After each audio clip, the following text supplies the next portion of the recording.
this into something positive and maybe it'll spread. He's the most positive person on his job. Now you're cured. I feel good.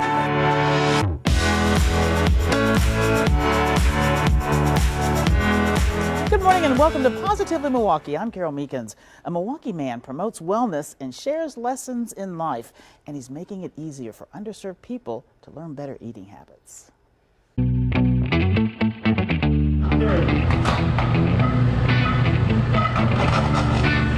A recipe for health success. The plant-based pasta cannot sit in water like flour-based pasta can. Macaroni and cheese.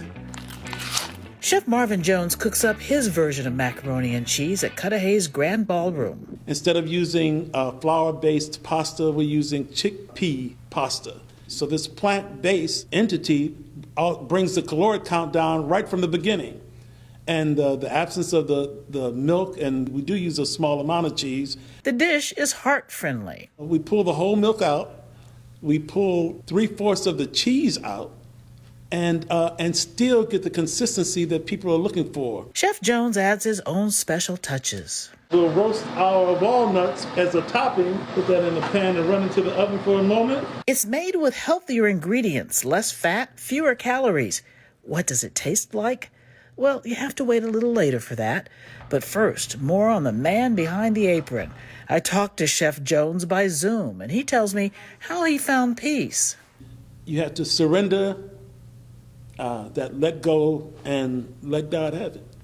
You see, Jones had to master some life lessons after a rough patch. I had a hard financial fall. I learned that there are places lower than rock bottom. And that led to a cold awakening. After the light went out, that I finally started seeing that, okay, it's me in the way. I can't breathe and I'm standing on my own oxygen tube. Jones admits to some bad business decisions. The latest, a failed coffee shop at 47th and Lisbon. He admits he was hard-headed. That was just an arrogant act on my part. But there's a hard fall from Bentley to bus. Trust me, I wouldn't wish that on anybody. He tells me he had to realize he was not the only one in charge of his life. I let Spirit lead me. There have been too many times in my life when I'm trying to drive the car, next thing you know, I'm in the ditch. So I have let Spirit lead. I sit in the back seat, and I don't even ask if we're there yet. We'll add our apple cider vinegar. Today, he has an online cooking class. It's free.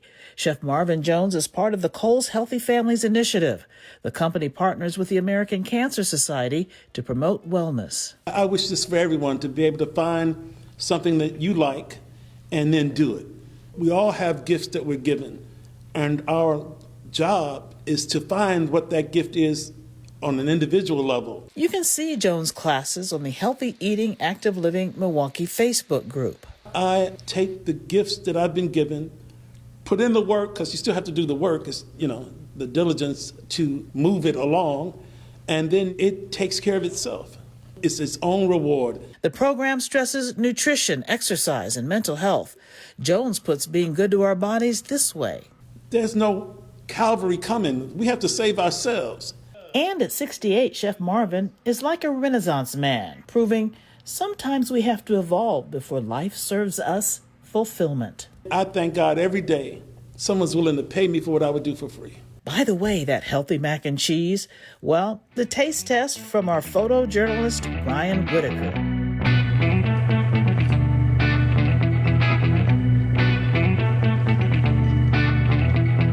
Okay. This is for real. This is good.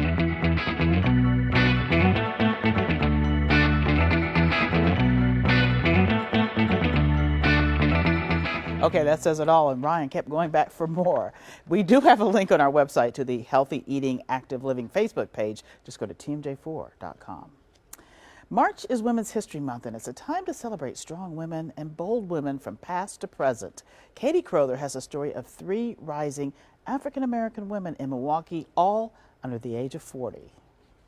To be in a room with Ray Hill, Phaisha Lynn Bell, and Jasmine Johnson is a privilege. They are 3 of Milwaukee's most promising Black female young professionals, making the Milwaukee Business Journal's latest 40 under 40 list. We are all making history in our own unique ways. But in each of their career journeys, they have routinely been the only Black women in the room, and all too often have been judged for getting there because of their race and gender, rather than their skills. You're going to have to show up and, work harder and be the most prepared in the room because you don't have a second opportunity to lose credibility. Ray Hill, born and raised on Milwaukee's North Side, works for Common Bond Communities, which provides homes and supportive services for those most in need.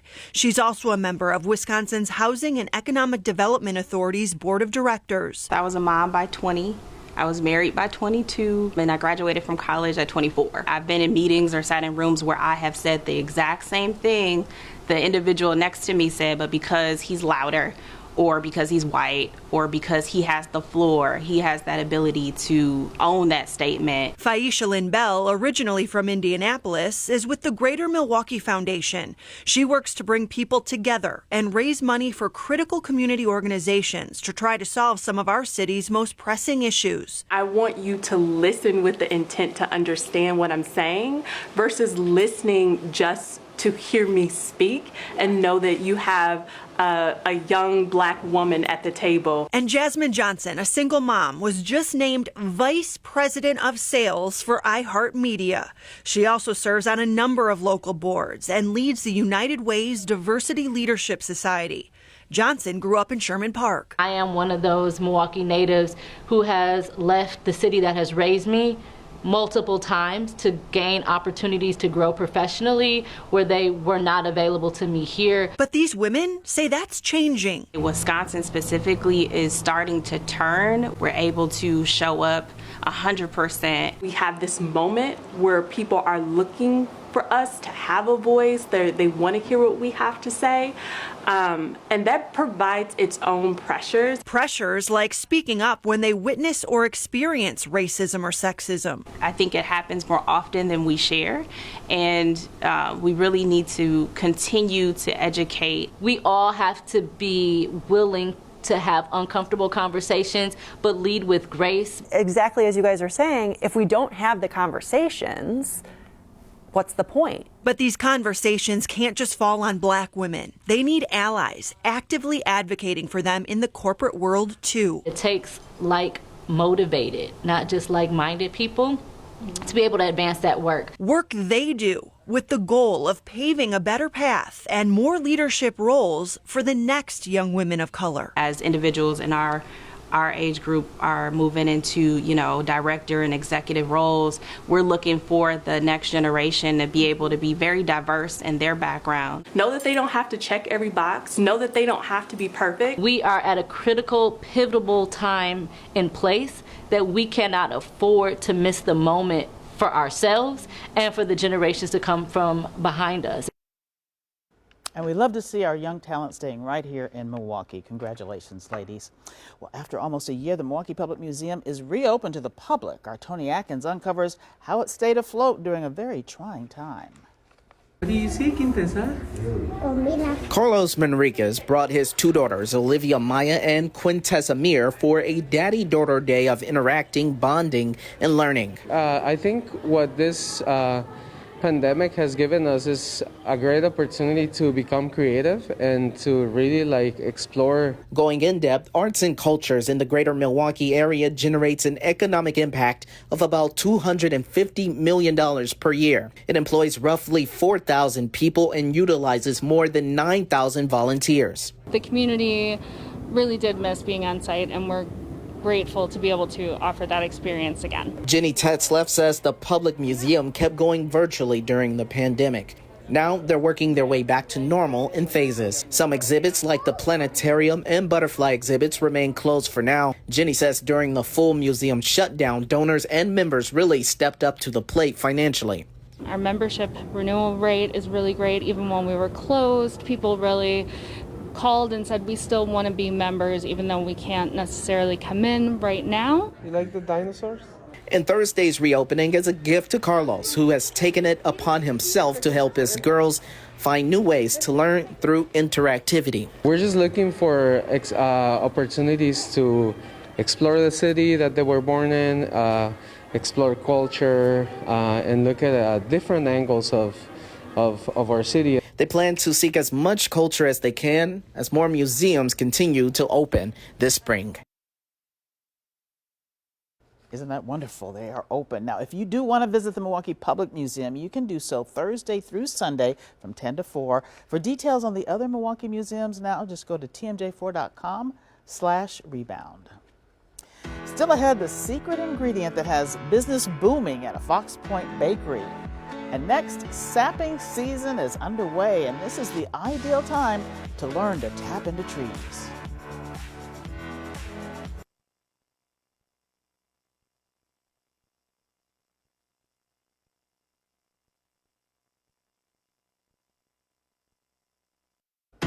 Welcome back to Positively Milwaukee. Something sweet is flowing from the trees in Wisconsin. Professionals and novices are rushing to tap into the goodness. Maple syrup season is underway in Richfield and across the Badger State. Dave Derrick says March is the perfect season because of the freezing weather at night and the lower 40s during the day. They actually put these blue bags on trees to harvest the sap fast. On March 1st, we tap the trees, which involves drilling a hole, pounding a tap in, and then hanging the bags on the taps. Volunteers at the Historical Society bring that sap into the sugar shack to boil it down into maple syrup. And did you know this? The Badger State is the 4th largest maker of maple syrup in the country. Very interesting. A vulnerable part of our workforce is getting back to work. Julia Fellow takes us to a bakery that's doors are now open because of dedication. Despite this pandemic, this Fox Point bakery is exploding, and the secret ingredient to their success are their employees. It is 9 in the morning, and we find 23-year-old Shira Miller well into her shift. What's it like to have a job? A job is amazing. She has been working at Friendship Cafe and Bakery and is able to make custom cookies and baristas all on her own. I make cappuccinos, I make lattes, I make hot chocolate. All of this is afforded through the Friendship Circle of Wisconsin. The nonprofit's hallmark is connecting children with special needs with their peers at home. The pandemic has made that hard. The challenge of isolation is one of the biggest mental health challenges that an adult with special needs can face. It has also been difficult to keep their new cafe and bakery open in Fox Point during this pandemic. So we had to get creative, and customizing cookies to individual businesses opened up a whole new opportunity. The day we visited, Glendale's Pet Apothecary put in a large order. The fact that I have the cookies makes them come outside. Good to see you. See you too. And I get just a chance to briefly talk to them. Any other new products? A lot of transdermals we're doing. All while supporting the bakery, which employs 15 people with special needs. I think every business should look at hiring people with disabilities, and oftentimes that best person for your company happens to have a disability. Friendship Cafe and Bakery plans to hire 10 more people with special needs this month, with the hope that each of them will grow the skills needed to eventually branch out on their own.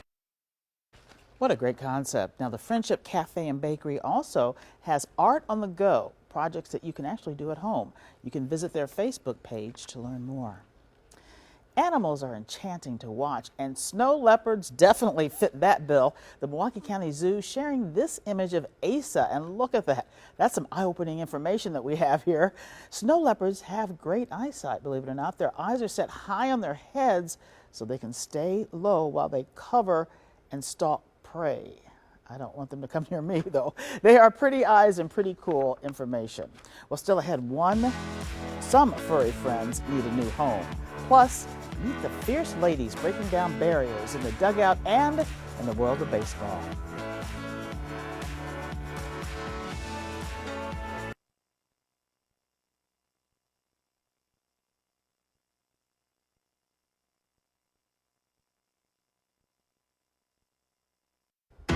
Welcome back to Positively Milwaukee. They are forging their own path in a male-dominated world, but two women are changing the face of the game and of Major League Baseball. Here's Shannon Sims. They're going to score the winning run. America's pastime. Here comes Lorenzo Cain. He's in there. Baseball. Sarah Goodrum grew up loving the game her father introduced to her at age 8. He was a coach of mine growing up, and he was the guy that always came and sat on the bucket when I would pitch. I played softball, but my first love was always baseball. That love fueled her passion as a college athlete playing women's softball for the Oregon Ducks. Her skill and love of baseball led her to the Brewers organization, and after 4 years becoming the first female minor league hitting coordinator for a major league team. As a whole, it's a demanding industry. Like, you work long hours, long days, it's a long season. But when you love it, that stuff doesn't bother you at all. Goodrum oversees the development of all the Brewers minor league players. And making sure players' progress is moving toward positively in the right direction. And if it's not, how can we provide better guidance to them to help them continue the developmental process of becoming a big leaguer. But Goodrum is not the only female knocking it out the park with the Brewers organization. Recently, Teresa Lau was promoted to Major League Assistant Athletic Trainer and Physical Therapist. Her inspiration to follow her dream of working in the majors stems from trips to Shea Stadium. And I always would watch the trainers go out to the field and the strength coaches stretch the players, and you're like, that's going to be me one day. Curious, I asked if players are bothered by her gender. The players, they don't care. They just know, if you know your stuff, they know that you know your stuff. And they'll gravitate they want to work with the best. Living out her dream, Lau sees how her work is having an impression on the players that come through the facility for PT. They would text me, it's like, did you see that? Did you see that home run?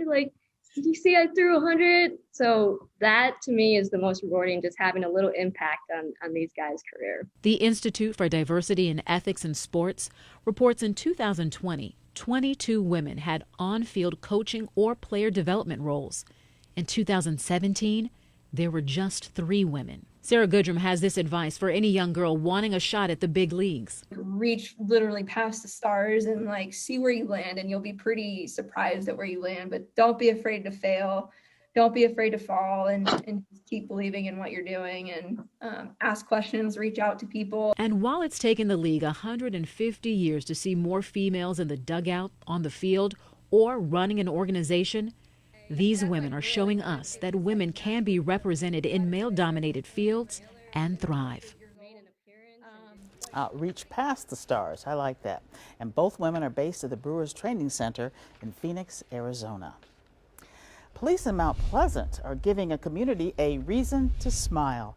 Officers host a pop-up food pantry every other Tuesday for people in need during the pandemic.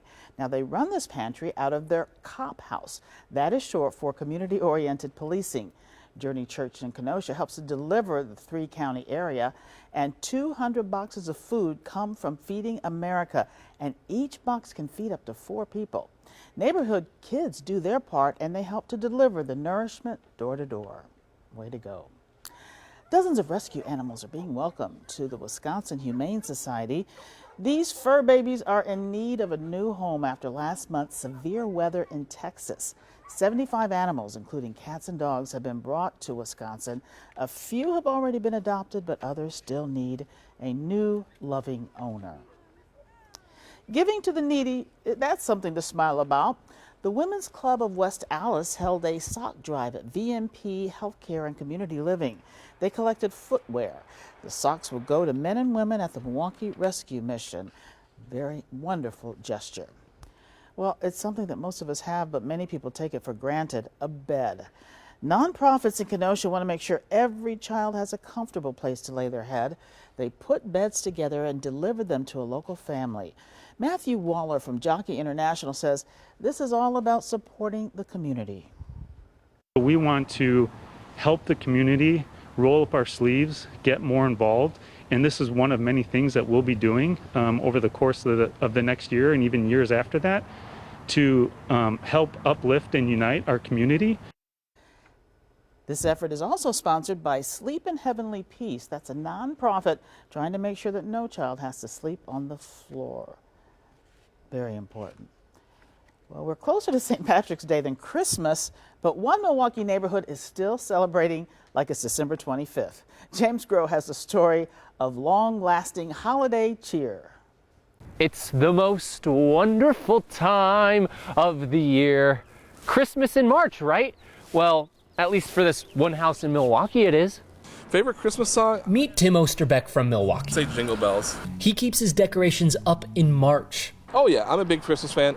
Because for him, he's still walking in a winter wonderland. For me, it's about bringing joy to the neighborhood.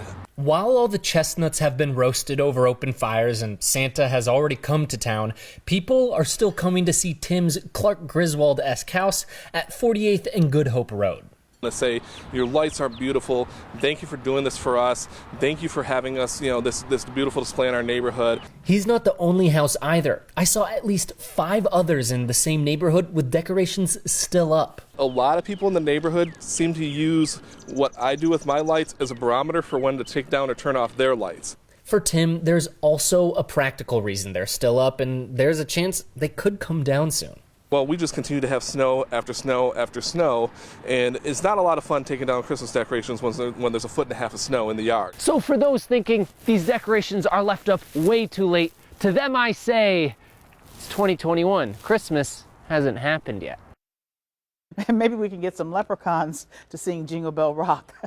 Well, I like that. Thank you very much, James. I'm going to be back with my quote of the week, so don't go away.